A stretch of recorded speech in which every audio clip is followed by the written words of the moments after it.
I'm going to sing a Woody Guthrie song.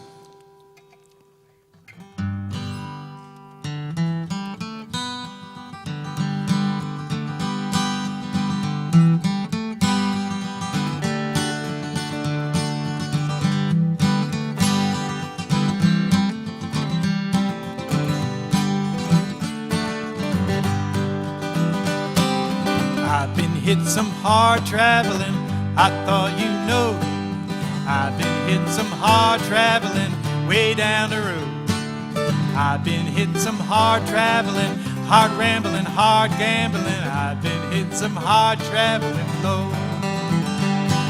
I've been riding them fast rattlers, I thought you know.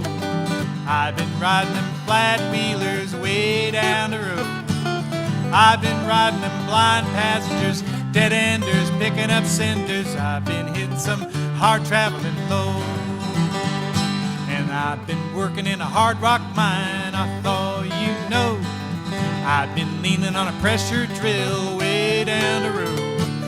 Hammer flying, air hose sucking, 6 feet of mud, and I sure am mucking in. I've been hitting some hard traveling low. I've been working at Pittsburgh Steel, I thought you know. I've been paring that red-eyed iron way down the road. I've been blasting, I've been firing, I've been pouring that red-eyed iron, and I've been hitting some hard traveling low.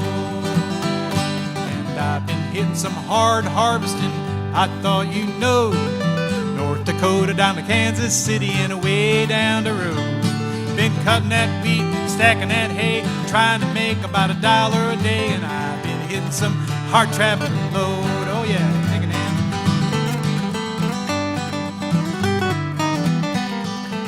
Just doing some hard picking.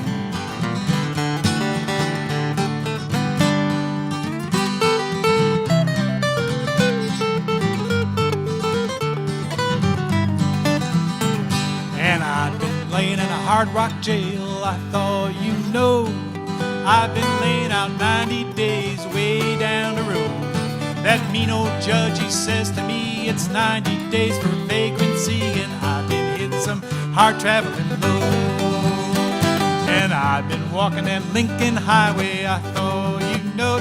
Been hitchhiking down old 66 and away down the road.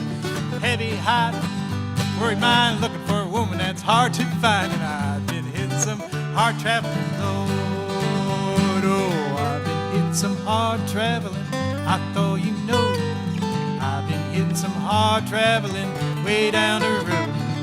I've been hitting some hard traveling, hard rambling, hard gambling. I've been hitting some hard traveling low.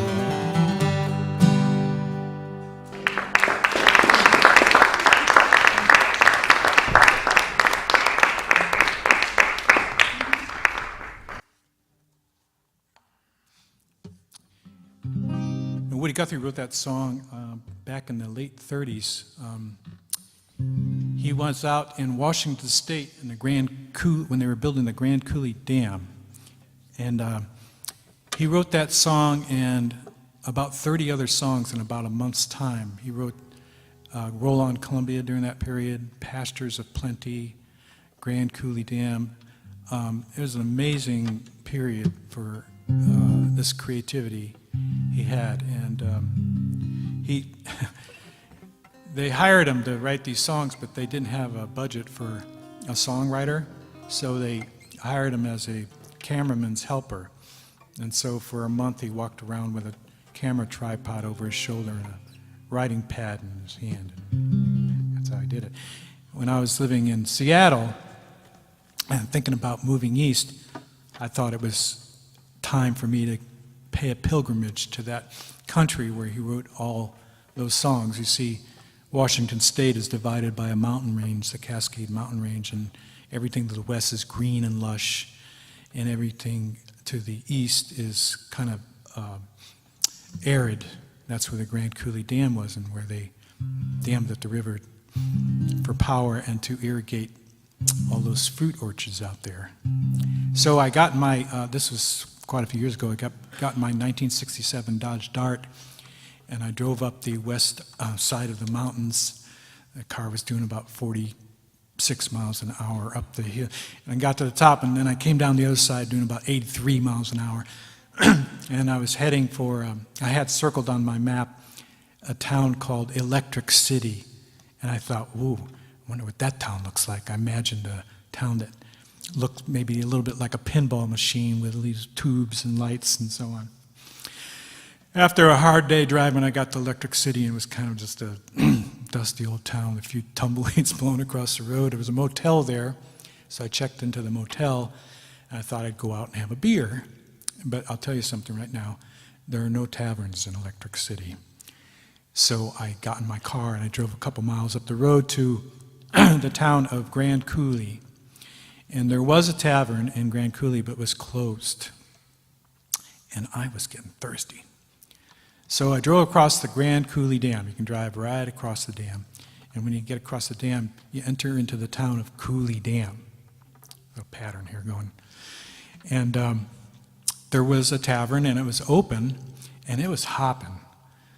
The women's bowling team had just lit out, and they were all gathered around a pool table shooting some strange version of Cutthroat or something. I couldn't quite figure it out, so I sat down at the bar to take in the scene. And I noticed presently that I and the bartender were the only two white people in the whole place. Everybody there was Indian, Native American. And later I'd found that when I crossed the Coulee Dam, I had entered the Colville Indian Reservation. So I was sitting at the bar, and I was sitting next to this Indian fella. Later learned his name was Willie. And he was the kind of guy, after he'd had a few beers, he got kind of pissed off at the world. I could tell this because I coughed, and he said to me, if you're contagious, I'd appreciate it if you moved to another stool. And I looked back at him and I said, well, no, I've had this cold for a little while, but it's at the tail end. I don't think I'm contagious anymore. He looked back at me and he said, you guys gave us smallpox. Well, he had me there. And the conversation wasn't exactly going uphill. And I thought, well, maybe I should just move to another stool. But then I thought, I flashed back on something that happened when I was a kid. My family lived in Albuquerque, New Mexico for 5 years as I was growing up. And my father used to take us camping a lot in New Mexico. And one weekend we went camping at the Kit Carson National Park, which is just above Taos, New Mexico. Taos is an Indian pueblo, or it was an Indian pueblo, now it's also a town. But we were camped up there, and as the sun was going down one evening, a pickup truck drove into the little turnaround near our campsite, and it stopped, and this Indian got out of the pickup truck, and he was also another guy who had had a few beers and was pissed off at the world. He was making all kinds of commotion. My father went over to see what was going on, and this Indian fella pointed his finger at my father and said, you white men stole our water rights. You white men stole our land. You white men stole our heritage. You white men. My father said, wait a minute. He said, I'm not white. He said, I'm Irish. And the Indian fellow regarded him, and he reached his hand into the pickup truck cab, and he pulled out a beer, and he gave it to my father. And they put their arms around each other and started cursing the white man together. So I was thinking about this as I was sitting there on that stool, and decided I'd try to get to know Willie a little bit. And I did. We became friends, and he told me a story. And after I heard his story, I realized that he had every right in the world to be pissed off at the world. He was a Vietnam vet. He was wounded. And he'd been living up in Alaska and come down to the Colville Reservation because he had learned that his people were from the Colville area. He was looking for his identity. He asked me if I was from around the area, and I said, no, I'm a stranger in town. And he looked at me and he said, I'll never forget it. He said, brother, I'm a stranger everywhere I go. When I came down from Alaska, in the year of 81. I was headed for Grand Coulee, the Colville Reservation. The tribe of the Nespelem, I learned that I was one. And of this rocky soil, I was a living son. I'm a stranger on this land, in the country where my people are from. I'm now of a homeless band. I sit in the Coulee taverns, drinking up all the beer. 'Cause long before the day I was born, I was a stranger here.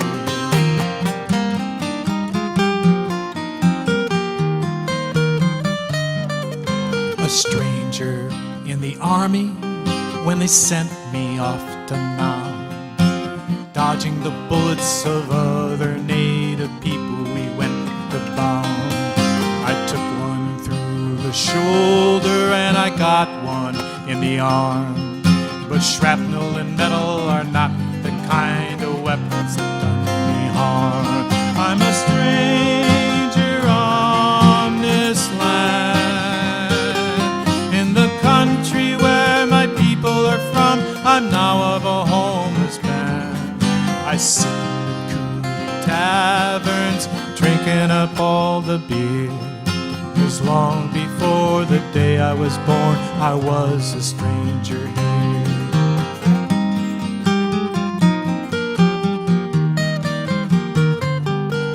The big dam holds the water, the desert holds the dirt. The reservation holds the wretched people of the earth, who once provided for themselves, who fished and traveled around. Imagine what would happen to this ground.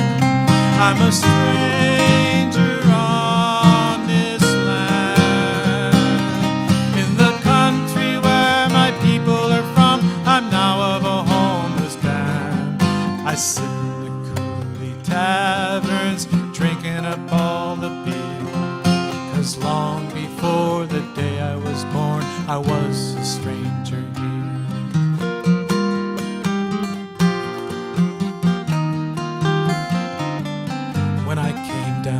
From Alaska, I was looking for a home.